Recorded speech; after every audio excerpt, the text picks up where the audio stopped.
नमस्कार दोस्तों, आज हम जो बात करेंगे वो फॉरेन पॉलिसी के पर्सपेक्टिव में करेंगे, चाइना के दखल पे करेंगे। और जो बैकड्रॉप होगा इस लेक्चर का वो चाइनीज़ प्रेसिडेंट शी जिनपिंग की जो तिब्बत की विजिट है, 3 दिन की 3 दिवसीय जो विजिट रही है, इसके क्या मायने हैं और जो भूटान में करता आया है उसका क्या इम्प्लीकेशन है। और तिब्बत को लेकर के खास करके वो स्ट्रेटेजिक पॉइंट में जिस तरीके से होल्ड कर रहे हैं तिब्बत का एक तरीके से जिस तरीके से उसका जो नेचर है वो चेंज करने की जो प्रक्रिया है चाइना की तरफ से, उसका जो इम्पैक्ट पड़ेगा, उसका जो लॉन्ग टर्म इसमें हम मिलिट्री ले सकते हैं, उसमें इकोनॉमिक ले सकते हैं, स्ट्रेटेजिक ले सकते हैं। और उसका जिस तरीके से फॉलो अप करेगा और उससे जो मिलिट्री जो चैलेंज निकल करके आ रहा है और जो जिस तरीके से अनस्टेबिलिटी एक रीजन में आएगी, खास करके हमारे जो पड़ोसी हैं जिनके साथ हमारे संबंध बहुत अच्छे रहे हैं, जैसे कि भूटान के साथ रहे हैं, तो भूटान पे किस तरीके के प्रेशर्स हैं, इसमें हम पॉलिटिकल जो इकोनॉमिस्ट हैं उनकी भी हम इस पर बात करेंगे, उनका जो पर्सपेक्टिव है हम उनको भी देखेंगे। जिस तरीके से मैं आपको नाम बताता चलूँ, इसमें हम रॉबर्ट बर्नेट के थोड़ा सा देखेंगे, मैथ्यू एक्सक्लेटर को हम इसमें थोड़ा देखेंगे, उनका क्या कहना है, किस तरीके की बातें हैं।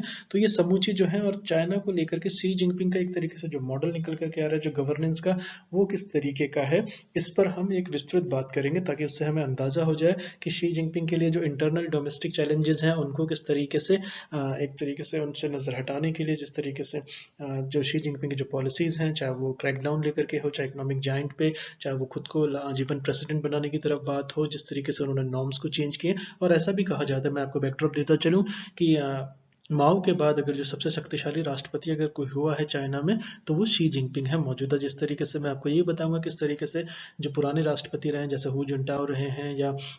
एक उनसे भी पहले जो जियांग जमीन रहे हैं जो उनके प्रेसिडेंट हैं, वो जब प्रेसिडेंट बनने के बाद उन्होंने उनके पास एक मिलिट्री उनके पास थी। तो इसी तरीके से जियांग जमीन के पास मिलिट्री रही, उसके बाद हु जंटाओ के पास। लेकिन उन्होंने हु जंटाओ को, जब हु जंटाओ राष्ट्रपति बने तो जियांग जमीन के पास मिलिट्री थी, लेकिन जब शी जिनपिंग बने जब राष्ट्रपति, तो उन्होंने हु जंटाओ को जो है, जो राष्ट्रपति इनसे पहले थे, उनको इन्होंने मिलिट्री नहीं दी। तो चाइना को एक तरीके से किस तरीके से कंट्रोल किया है, हम चाइना पे पहले भी बातें करते आए हैं, लेकिन अब खास करके हमें तिब्बत से अगर क्वेश्चन पूछा जाता है, इसमें कुछ प्लेसेस हैं वो मैप के हिसाब से भी पूछे जाने आपको पता होनी चाहिए, तो हम इसमें भूटान की भी बात करेंगे डिटेल से थोड़ी। तो अगर हम इसका जो बैकड्रॉप है, जैसा कि मैंने आपसे कहा कि किस तरीके से जो चीन के राष्ट्रपति हैं शी जिनपिंग हाल ही में जो है तिब्बत की एक तरीके से 3 दिवसीय यात्रा पे गए थे। तो चीन की जो कम्युनिस्ट पार्टी है, जिसको हम CCP जिसको कहते हैं, चाइनीज कम्युनिस्ट पार्टी, इसके जो महासचिव के रूप में जो उनकी जो है ये पहली तिब्बत यात्रा थी। आप इसे याद रखें कि ये शी जिनपिंग की जो है पहली तिब्बत यात्रा, तो इसका भी एमसीक्यू में पूछा जा सकता है, पर चांसेस रेयर हैं, लेकिन आपको याद रखना चाहिए कि पहली उनकी तिब्बत यात्रा है, एज जो इनकी एक तरीके से जो CCP के जो महासचिव के रूप में उनकी पहली तिब्बत यात्रा है। और जो तिब्बत की जो नाइंगट्री, चीनी भाषा में इसे नियांगची या लीची भी कहते हैं, ये शहर भी गए हैं, जो भारत के लिए अब इसमें इंपॉर्टेंट क्या है कि सामरिक रुचि का है। तो ये जो शहर हैं इसमें, और चीन जो है, मैं आपको बताता चलूं कि साउथ जो अरुणाचल है, यानी कि जो दक्षिण, इसको साउथ तिब्बत का पार्ट बताता है अरुणाचल प्रदेश को हमारे। और इसके साथ एक तरीके से ये भी कहता है चाइना का जो पर्सपेक्टिव वो ये है कि नाइंगट्री जो है कि प्रशासित प्रांत का हिस्सा है। तो ये एक बहुत इंपॉर्टेंट डेवलपमेंट हुई है तिब्बत के अंदर। तो ये तिब्बत को जो है सूचान से जोड़ने के लिए चीन की योजना का एक बहुत अहम तरीके पड़ाव है, या इसको अहम घटना के तौर पर देखा जाना चाहिए। अब इसका मैं आपको चाइना की तरफ से पर्सपेक्टिव बता दूं कि इसको क्यों, इसको इंपॉर्टेंस दी जा रही। तो पहला, इसमें इससे पर्यटन को तो बढ़ावा मिलेगा मिलेगा, इसके साथ जो है व्यापार को बहुत बड़ा बढ़ावा मिलने वाला है। तो अगर हम 2020 के शुरुआती 9 महीनों की बात करें, तो जो कोविड के महामारी के बावजूद जो है 3.2 यानी कि 3.3.2 करोड़ लोग जो हैं वो तिब्बत पहुंचे हैं ऑफिशियली। ये डेटा है हमारे पास। और इसमें जो नाइंगट्री का सिंचुआन की जो गर्मी और एक तरीके से ह्यूमिडिटी से जो परेशान लोग हैं, उनके लिए आदर्श हिल स्टेशन के तौर पर ये चाइना जो है इसे ग्लोबल तरीके का बनाना चाह रहा है। तो इसके बाद जो चीन की जो है भारत की सीमा से लगने वाले जो दूर दराज इलाकों को जोड़ने के लिए यारलांग और सांगपो नदी व्यवस्था पर बांध बनाकर जो है जल विद्युत पैदा करने की योजना के लिए भी अहम है। तो इसलिए आपको नाइंगट्री के बारे में पता होना चाहिए। मैं आपको फिर से बता देता हूँ। तो इस तरीके से, तो ये चीन के लिए भारत की सीमा से लगने वाले जो दूर दराज के जो इलाके हैं उनको जोड़ने, और यारलांग सांगपो नदी जो है इनकी जो व्यवस्था पर बांध बनाकर जो है पावर जनरेशन यानी जल विद्युत पैदा करने की योजना के लिए भी अहम है। अब चीन की जो 14वीं योजना में जो है नाइंगट्री का क्या महत्व है, इसको आप इस बात से भी जान सकते हैं कि इसमें बड़े बांध बनाना शामिल है। ये इनकी एक बहुत ही, और इसका जो इम्पैक्ट है, जिस तरीके से ब्रह्मपुत्र का जो रिवर है जिस तरीके से खोलते, असम में हर साल बाढ़ आती है, तो उसको लेकर के एक स्ट्रेटेजिक पॉइंट वो काफी वर्ष से चर्चा में रहा। इंडिया ने उसमें अपने ऑब्जेक्शंस भी उठाए हैं, लेकिन बहरहाल जो है वहां पर बड़ा बांध बनाने की इसमें योजना इनकी शामिल है। इससे बनने वाली जो बिजली है वो लासा और सुनचान की राजधानी जो चेगेंदू है, इनके बीच जो उच्च गति वाली ट्रेन यानी हाई स्पीड ट्रेन है, इसके काम आने की एक तरीके से ये प्रस्तावित है, और ये बहुत महत्वाकांक्षी योजना है चाइना की। इसके साथ साथ इस स्लाइड पे देखते हैं, इसके बाद मैं आपको और बताता हूँ। तो इसको अगर हम ये देखें कि जो चीन जो है बीते दशक भर से इस क्षेत्र पर एक तरीके से पॉलिटिकल दृष्टि यानी कि राजनीतिक दृष्टि से ध्यान दे रहा है, काफी ज्यादा ध्यान दे रहा है तिब्बत को एक तरीके से। ऑलमोस्ट अब तो उन्हीं का हो गया है। तो 12 वर्ष पहले अगर हम देखें तो इसमें जो मेडक काउंटी थी, या जिसको बेयूल पेमिको भी कहा जाता था, जो है नाइंट्री प्रशासित प्रांत के अंदर ये आती है, यानी कि जो मेडक काउंटी थी इसको यो बेग्यूल पेमिको भी कहा जाता है। तो ये जो है आपके नाइंट्री प्रशासित प्रांत में है। तो चीन की जो अंतिम ऐसी काउंटी थी, तो ये क्वेश्चन बिल्कुल पूछा जा सकता है एमसीक्यू में। तो चीन की ऐसी काउंटी थी, मैं आपको रिकॉर्ड के लिए बता रहा हूँ, जो सड़क से नहीं जुड़ी थी, यानी कि जो मेडक काउंटी थी यानी कि बेयूल पेमिको, तो आपको याद रखना चाहिए ये नहीं जुड़ी थी, लेकिन अब बहरहाल ये जुड़ी है। तो क्वेश्चन इसको थोड़ा सा घुमा के पूछा जा सकता है कि जो बिल्कुल लेटेस्ट काउंटी जो जुड़ी है तिब्बत में उसका नाम क्या है। तो बेजुल पेमिको दिया जा सकता है या मेडक काउंटी दिया जा सकता है, तो इसमें से 4 नाम दिए जाएंगे, तो आपको ये पता होना चाहिए। तो अब इसमें जो इंपॉर्टेंट बात है वो ये निकल करके आती है कि हिमालय में 3 किलोमीटर लंबी सुरंग बनाकर मेडक को उत्तर में जो नॉर्थ है वहां का, उससे बॉम काउंटी से जोड़ दिया जाएगा। यानी मेडक काउंटी को जो है बॉम काउंटी से जोड़ दिया जाएगा, और हिमालय में जो है जो हिमालयन माउंटेन रेंज है इसके अंदर जो है 3 किलोमीटर लंबी सड़क बनाकर इसको जोड़ दिया जाएगा। तो अब ये जो बात निकल करके आ रही है, जैसे मई की अगर हम बात करें इसमें, तो मई में जो चीन की जो सरकारी एजेंसी शिंगहाओ की ने नाइंट्री से मेडोक तक किए जाने राजमार्ग को पूरा होने की खबर दी थी। तो जो मैं आपको ये बता रहा हूँ, ये मैं आपको मई में एक तरीके से सरकारी शिंगजाओ जो उसमें नाइंट्री को जो है मेडोक तक जो है राजमार्ग से पूरा होने की खबर दी थी। तो ये ऑफिशियली इसमें सत्य है। इसके बाद जो बात निकल करके आती है वो ये निकल करके आती है कि 7 वर्षों में ये जो बनी है ये 67 किलोमीटर लंबी है, और ये जो लंबी सड़क है ये अरुणाचल के गेलिंग से भारतीय सीमा के निकट तक जाती है। तो हम आपसे पूछ सकते हैं मैं आपको वहां की सड़क या काउंटीज क्यों बता रहा हूँ। मैं आपको इसलिए बता रहा हूँ ये कि जो ये 67 लंबी जो सड़क है ये अरुणाचल प्रदेश के जो हमारा है, इसमें जो गेलिंग के साथ ये भारतीय सीमा के निकट तक जाती है। तो यहाँ जो है बात निकल करके आती है कि यार्लिंग जो सांगपो सियांग नदी के रूप में भारत में प्रवेश करती है। तो यहाँ से जो है यार्लिंग सांगपो यानी कि सियांग नदी के रूप में भारत के अंदर ये प्रवेश करती है इस जगह से, इसलिए ये स्ट्रेटेजिकली बहुत इंपॉर्टेंट है। तो इसके चलते होगा क्या कि जो नाइंट्री से मेडोक की जो दूरी है ये जो 346 किलोमीटर की थी, ये दूरी जो है घट करके 180 किलोमीटर की रह जाएगी। तो इस अवधि में होगा क्या कि 8 किलोमीटर का, तो ये मिलिट्री फाइज जो है ये बहुत ज्यादा स्ट्रेटेजिक एज दे देगा चाइना को, इन केस अगर अरुणाचल में, जो क्योंकि चाइना तो उसको साउथ तिब्बत का पार्ट मानता है। तो बहरहाल जो इसमें आगे बात निकल करके आती है कि अरुणाचल में जो सड़क निर्माण की जो इसमें इंडिया की जो कोशिशें रही हैं जो निष्प्रभावी रही हैं, और जो हमारी सेना है वहां से थोड़ी सी नुकसान में आ जाती है। तो उसको क्या है कि इसमें जो निकल करके आता है कि जिस तरीके से पिछले साल जो है लद्दाख के अंदर डेस्पोंग गवलान और इसमें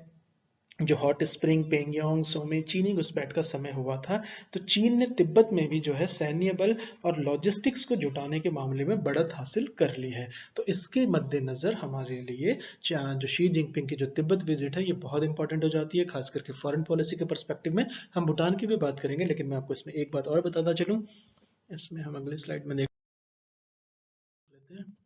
इसमें जो बात निकल करके आती है जो बहुत महत्वपूर्ण है वो ये निकल करके आती है कि जो शी जिनपिंग है राष्ट्रपति, उनका मॉडल क्या है दरअसल। तो उस मॉडल पे हम डिटेल से बात करेंगे, नेक्स्ट स्लाइड में ही है। तो इसमें शी जिनपिंग की जो नाइंट्री से जो लासा तक जो है वो रेल ले गए थे, तो ये बहुत इंपॉर्टेंट इसमें डेवलपमेंट था। तो इसमें जो 435 किलोमीटर के जो ये रेल खंड जो है एक माह पहले ही शुरू हुआ है। तो ये जब बन जाएगा उसके बाद चाइना को जो लेवरेज मिलेगी, चाइना को जो लॉजिस्टिक सपोर्ट मिलेगा, वो बहुत एक तरीके से बहुत ज्यादा डिसाइसिव रोल प्ले कर सकता है। तो इसके लिए हमें इंडिया को भी तैयार रहना चाहिए। तो चेगेंदू से जो नाइंट्री तक जो है 1200 लंबी किलोमीटर पहाड़ी मार्ग जो है ये 2023 2030 तक तैयार होने की इसमें चाइना ऐसी उम्मीद कर रहा है। चाइना जो है उससे पहले इसको कर सकता है तो कोई आश्चर्य की बात नहीं है, लेकिन चेगेंदू से नाइंगट्री तक जो है 1200 किलोमीटर लंबी जो रोड है, यानी चाइना जो है 2049 के जो प्लान्स हैं उनके, उसके मद्देनजर भी हम बात करेंगे। और हो सकता है कि जैसे ताइवान को लेकर जो इंपीरियलिस्टिक पॉलिसी है, जिसका हम जिक्र इस मौजूदा लेक्चर में भी करेंगे, तो ताइवान जो है 10 साल के अंदर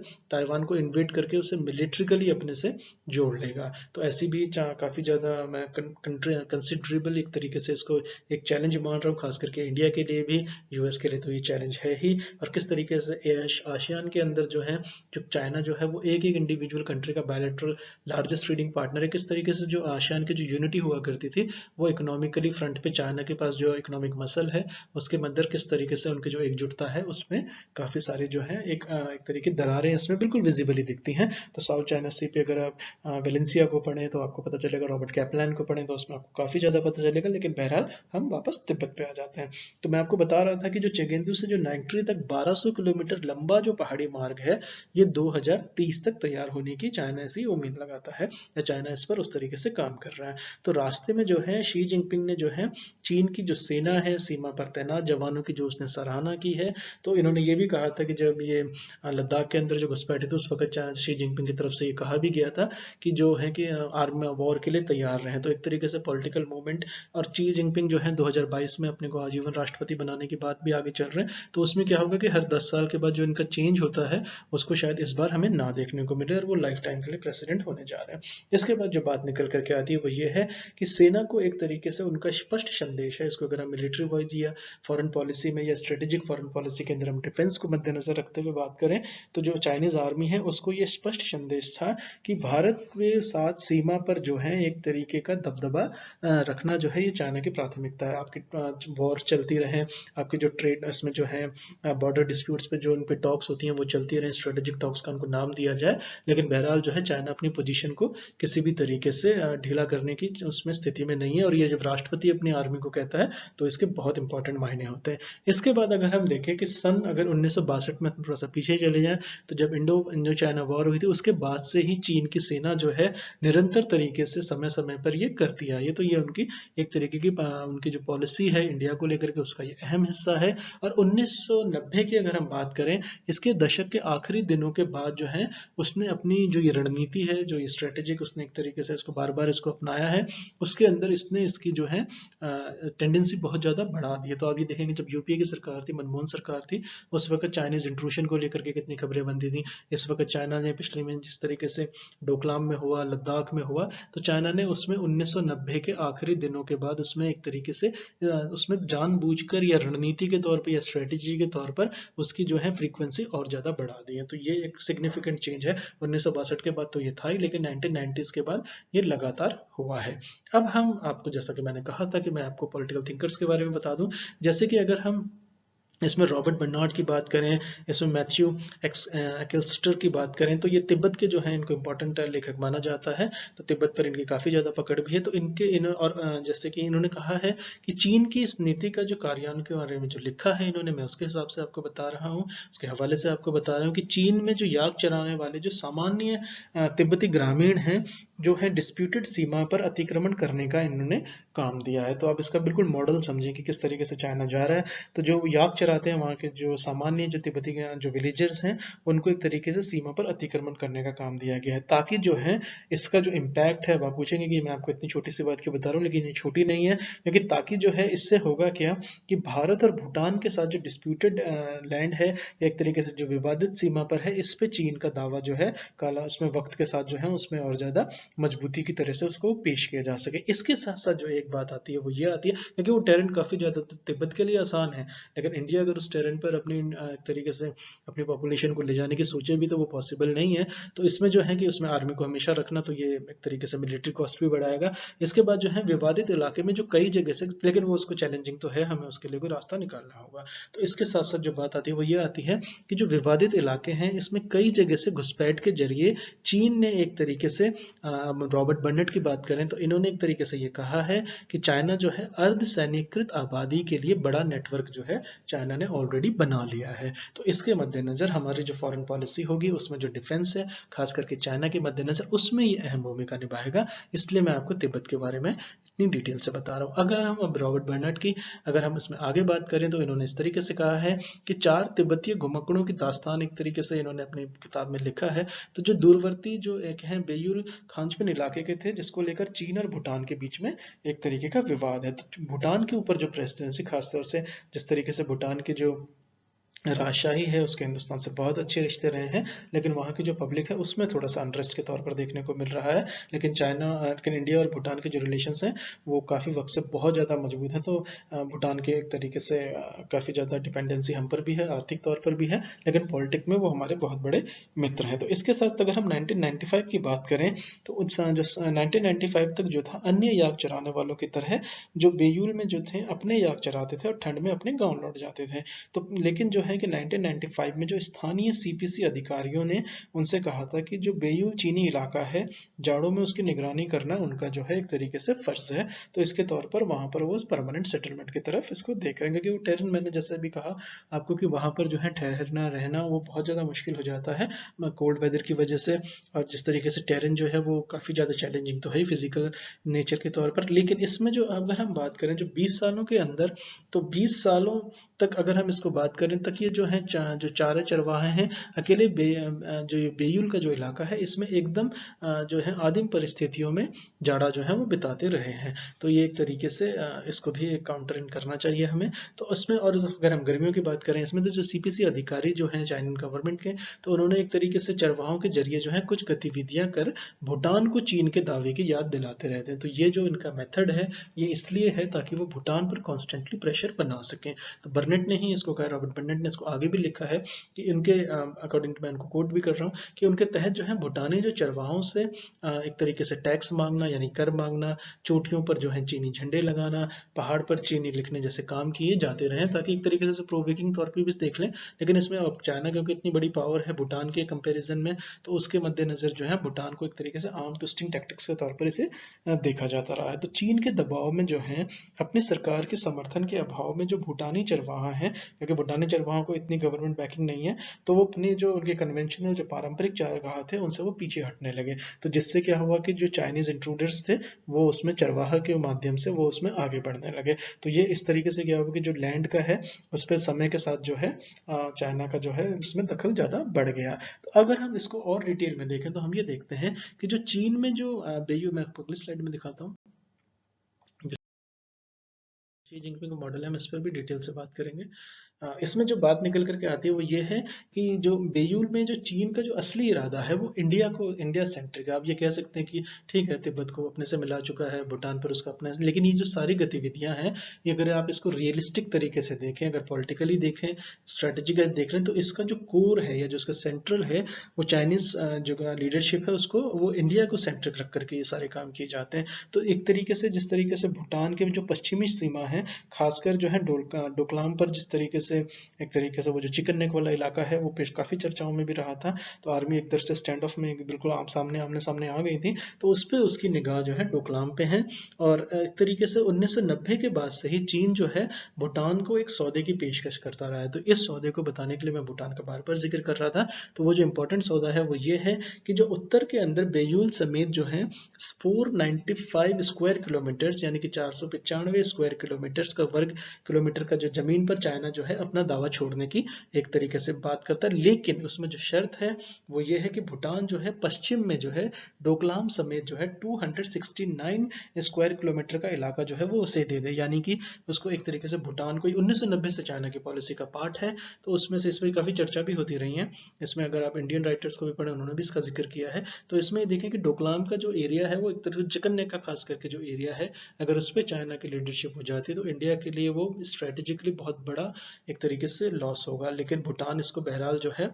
2007 में इसे ठुकराने और भारत की जो एक तरीके से जो राष्ट्रीय हित हैं, भारत के जो राष्ट्रीय सुरक्षा के हित से समझौता करने पर चीन ने दबाव बढ़ाया। और 2015 के अंदर क्या हुआ कि बेयूल में सड़क बनानी उसने शुरू कर दी। तो जो सड़क बननी शुरू हुई थी ये 2015 में हुई थी और 2018 के अंदर उसने बेयूल में गांव तक बसा दिया। जो आपने चर्चा में भी सुना होगा कि अरुणाचल के पास उसने पूरा गांव बसा दिया। तो उसका ये बैकड्रॉप मैं आपको दे रहा हूँ, क्योंकि आप ऐसा लिखेंगे अगर यूपी आंसर में तो वो वजन नहीं आएगा। तो आपको ये पूरा एक तरीके से बैकग्राउंड जो है संक्षिप्त बातों में आपको लिखना आना चाहिए। अगर आप डेट्स के साथ देंगे, फैक्ट्स के साथ देंगे, और इसमें जो इंपॉर्टेंट फैक्ट है मैं आपको फिर से दोहरा देता हूँ कि वो जो उत्तर में जो बेयूल समेत जो है चाइना ने जो ऑफर किया है भूटान को 495 स्क्वायर किलोमीटर वर्ग किलोमीटर जमीन पर दावा छोड़ने का किया है, लेकिन इसमें शर्त ये लगाई है कि भूटान जो है पश्चिम के अंदर जो है एक तरीके से वेस्ट में जो है डोकलाम समेत जो है 269 वर्ग किलोमीटर का इलाका जो है वो चाइना को दे दे, जिससे क्या होगा चाइना को स्ट्रेटेजिक एज मिल जाएगा, ना सिर्फ पॉलिटिकली या डिफेंस में बल्कि इकोनॉमिकली भी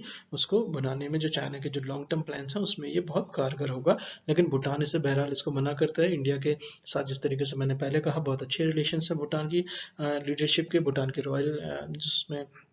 जो राजशाही है, तो भूटान ने 2000 तक इसे ठुकराने में, लेकिन 2015 से बेयूल में सड़क बनानी शुरू कर दी और 2018 में उसने वहां पर पूरा का पूरा गांव बना दिया। तो इस चाइना ने इसके बाद जो है वहां की सीमा से लगे हिस्से पर जो है 2.5 लाख, मैं आपको फिर से बताता हूँ 2.5 लाख तिब्बतियों को उसने बसा दिया है। तो ये जो सिग्निफिकेंट डेवलपमेंट है इसके मद्देनजर हमें हमारे लिए बहुत बड़ी चुनौती है ये। तो अगर हम इसमें और चीन की जो समूची वास्तविकता जो है नियंत्रण रेखा पर यही कहा कि बार बार जैसे कहा उसने मैकमोहन लाइन का तो कोई अस्तित्व नहीं है, उसको वो मानता ही नहीं है, डिस्प्यूटेड हमेशा कहा है और जिस पर टॉक्स बराबर करता रहा है। लेकिन चाइना की जो पॉलिसीज हैं और चाइना जो कहता है करता है इसमें बहुत ज़्यादा फर्क रहा है, ये पूरी दुनिया जानती है। तो जो एक तरीके से इसमें होता क्या है कि भारतीय चरवाहों को अक्सर पीटा तक जाता है, धमकाया तक जाता है। तो इसके बाद जो है चीन के जो सीमा के दस्तों द्वारा पिटाई के बाद जो लद्दाखी चरवाहे हैं अब दक्षिण में जो है डैम चेक के आसपास भी नहीं जाते। तो ये चाइना ने इसको एक तरीके से इंपीरियलिज्म के लिए इसको स्ट्रेटेजिकली टूल के तौर पर अपनी मिलिट्री का इसको हिस्सा बनाया है।